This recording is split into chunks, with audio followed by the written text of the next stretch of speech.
Hi అండి, welcome to crazy recipes. నేను మీ మాత్రిని. ఇవాల్టి మన టేస్టీ రెసిపీలు రెండండి, ఒకటి కాదు. ఒకటి రాగి దోశ, ఇంకొకటి పర్ఫెక్ట్ పొంగే పూరీలు. అలాగే రాగి దోశలోకి అల్లం పచ్చడిని కూడా ఎలా తయారు చేసుకోవాలో ఈ వీడియోలో మనం చూసేద్దాము. రాగి దోశ కోసమని ఇక్కడ నేను ఫ్రెష్గా దుమ్ము లేని అలాగే రాళ్ళు లేని 2 కప్పుల రాగుల్ని తీసుకుంటున్నాను. దీంట్లోకి 1-2 సార్లు మనం నీళ్ళని యాడ్ చేసుకొని మొత్తం అంతా కూడా నీట్గా క్లీన్ అయ్యేలాగా క్లీన్ చేసుకోవాలి.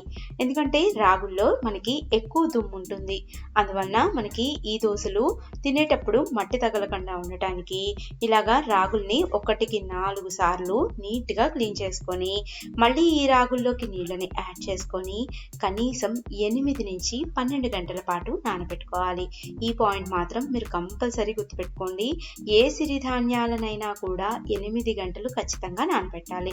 అదే కప్పుతోటి 1 కప్పు మినపగుళ్ళను తీసుకొని వీటిని కూడా శుభ్రంగా కడుక్కొని నీళ్ళని యాడ్ చేసుకొని వీటిని మనం ఒక 2-3 గంటల పాటు నానబెట్టుకుంటే సరిపోతుంది. అలాగే 1 స్పూన్ మెంతులను వేసుకోండి. ఇప్పుడు ఈ 2 కూడా మనకి చక్కగా నానిపోయి ఉంటాయి. ఇప్పుడు దీంట్లో ఉన్న ఎక్స్ట్రా వాటర్ మొత్తాన్ని కూడా తీసేసి మనం వీటి రెండింటిని కూడా గ్రైండర్లో వేసుకొని మెత్తటి పేస్ట్ లాగా రుబ్బుకోవాలి. అవసరమైన మేరకు ఉప్పుని వేసుకొని పిండి కన్సిస్టెన్సీని వీడియోలో చూపిస్తున్న విధంగా దోశలకు ఎలా అయితే వేసుకుంటామో ఆ కన్సిస్టెన్సీలోకి అడ్జస్ట్ చేసుకోవాలి. తర్వాత స్టవ్ మీద ఇలాగ పెనాన్ని పెట్టుకోండి. పెనం వేడయ్యాక మనం దీని మీద గెరెటెడ్ దోశ పిండిని వేసుకొని ఎంతైతే పల్చగా వీలవుతుందో అంత పల్చగా మనం దోశని స్ప్రెడ్ చేయాలి. ఇలాగ స్ప్రెడ్ చేశాక దీని మీదకి 1/2 స్పూను ఆయిల్ని కూడా స్ప్రెడ్ చేసుకోండి. ఈ దోశ మనకి 2 వైపులా కూడా చక్కని గోల్డెన్ కలర్ అయ్యేదాకా ఫ్రై చేసుకొని దోశని మిడిల్లోకి మనం ఫోల్డ్ చేసుకొని సర్వింగ్ ప్లేట్లోకి సర్వ్ చేసేసుకోవటమే.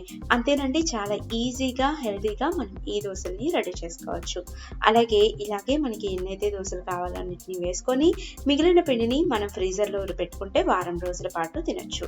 ఇప్పుడు ఇంకొక బాండిని తీసుకోండి. ఈ దోశలోకి సూపర్ టేస్టీగా ఉండే అల్లం పచ్చడిని తయారు చేసుకుందాము. బాండిలోకి 2 స్పూన్ల నూనె వేడయ్యాక 1/2 కప్పు పచ్చిశనగపప్పు, 1/2 కప్పు మినపప్పుని వేసుకోండి. ఈ 2 కూడా లైట్ గోల్డెన్ కలర్ అయ్యేదాకా ఫ్రై చేసుకోండి. తర్వాత 1/2 కప్పు ధనియాలను కూడా వేసుకోండి. ఇవి కూడా వేయించుకోండి. తర్వాత దీంట్లోకి 1/2 కప్పు చెక్కు తీసిన చిన్న చిన్న ముక్కలుగా చేసుకున్న అల్లం ముక్కల్ని వేయండి. వీటిని కూడా 1 నిమిషం పాటు వేగనివ్వండి. ఇప్పుడు మనం ఈ పచ్చడిని పచ్చిమిరపకాయలతో చేసుకుంటున్నాము. పచ్చిమిరపకాయలతో అయితే ఎక్సలెంట్ టేస్ట్ ఉంటుందండి. ఇక్కడ నేను 1.5 కప్పు నుంచి 2 కప్పుల దాకా పచ్చిమిరపకాయలు వేసుకున్నాను. అంటే మీ కారాన్ని బట్టి వేసుకోండి. ఇప్పుడు మనం బెల్లం ఎలా తీసుకోవాలంటే 1/2 కప్పు అల్లాన్ని తీసుకుంటే 2 కప్పుల బెల్లాన్ని తీసుకోవాలి. ఇప్పుడు కూడా 1/2 కప్పు చక్కగా నానబెట్టుకోండి. ఇవన్నీ కూడా మనకి పూర్తిగా చల్లారిపోయాక మాత్రమే మనం మిక్సీ జార్లోకి వేయాలి. అలాగే ఇందాక నేను చెప్పాను కదండి, 1/2 కప్పు తీసుకుంటే 1 కప్పు బెల్లం తీసుకోవాలి. అలాగే 1/2 కప్పు నానిన చింతపండు కూడా ఉంది కదా, దీనిని కూడా డైరెక్ట్గా నీళ్లతో సహా మిక్సీలో వేద్దాము. అలాగే అవసరమైన మేరకు కొంచెం వాటర్ని వేసుకొని ఇలాగ వీడియోలో చూపిస్తున్నట్టుగా మెత్తటి పేస్ట్ లాగా తయారు చేసుకోవడమే. సూపర్ టేస్టీ అయినా మనకి క్రిస్పీ అయినా రాగి దోశ తయారైపోయింది కదండి. తప్పకుండా ఈ రెసిపీని ట్రై చేయండి, మీకు చాలా అంటే చాలా బాగా నచ్చుతుంది. మన నెక్స్ట్ రెసిపీ వచ్చేసి చూడండి, హోటల్ స్టైల్లో పొంగే పూరి, అలాగే దాంట్లోకి సూపర్ టేస్టీగా ఉండే ఆనియన్ కర్రీ. ఈ 2 కూడా ఎక్సలెంట్ టేస్టీగా ఉంటాయి. అలాగే ఈజీగా కూడా రెడీ చేసుకోవచ్చు. ముందుగా మనం పిండిని కలుపుకుందాము. పిండిని కలుపుకోవటానికి వెడల్పాటి బౌల్ని తీసుకొని దాంట్లోకి 3 కప్పుల గోధుమ పిండిని యాడ్ చేసుకోండి. అలాగే 1/2 స్పూను ఉప్పుని, అలాగే 1/2 స్పూను పంచదారని వేసుకోండి. పంచదార వేయటం వల్ల మనకి పూరీలు బాగా పొంగుతాయి. అలాగే 2 స్పూన్ల నూనెని వేసుకొని పిండికి ఇదంతా కూడా బాగా పట్టేలాగా పట్టించండి. తర్వాత కొంచెంగా నీళ్ళని యాడ్ చేసుకుంటూ పిండి మొత్తాన్ని కూడా మనం గట్టి ఉండలాగా తయారు చేసుకోవాలి. అప్పుడే మనకి పూరీలు బాగా పొంగుతాయండి. ఇలాగా మొత్తం అంతా కూడా కలుపుకున్నాక చివరిగా ఇంకొక స్పూన్ నూనె వేసి పిండి మొత్తాన్ని కూడా ఇలాగ మర్దనా చేయండి. ఇలాగ మర్దనా చేసేసి మనం దీని మీద మూత పెట్టేసి ఓ పక్కన పెట్టుకుందాము. ఇలాగ పక్కన పెట్టుకున్నాక మనం ఈలోపు మనం ఏం చేయాలంటే కర్రీని తయారు చేసుకుందాం. ఇక్కడ నేను 3కి పూరీ కూరని తయారు చేస్తున్నానండి. అందుకని 3 ఉల్లిపాయలని ఒక చిన్న బంగాళదుంపని తీసుకున్నాను.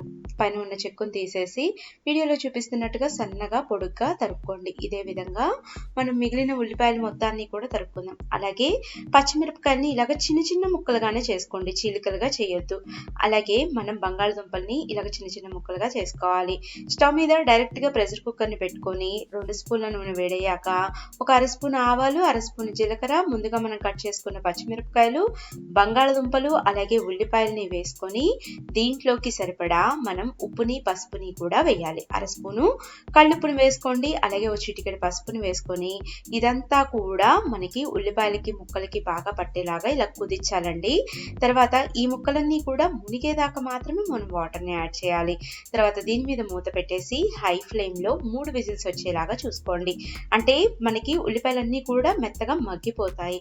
ఈలోపు ఇక్కడ నేను ఒక అరకప్పు శనగపిండిని తీసుకుంటున్నాను. దీంట్లోకి వాటర్ని యాడ్ చేసుకోండి. అరకప్పు శనగపిండి అంటే ఒక 50 గ్రాముల శనగపిండి అండి. ఈ 50 గ్రాముల శనగపిండిని ఉండలు లేకుండా కలుపుకొని పక్కన పెట్టుకోండి. ఈలోపు మనకి పూరీ కూర అంతా కూడా చక్కగా మగ్గిపోయి ఉంటుంది. చూడండి, మెత్తగా అయిపోయింది. ఇప్పుడు మనం దీంట్లోకి ముందుగా మనం కలిపి పెట్టుకున్న శనగపిండి ఉంది కదండి, దాన్ని దీంట్లోకి యాడ్ చేసేద్దాము.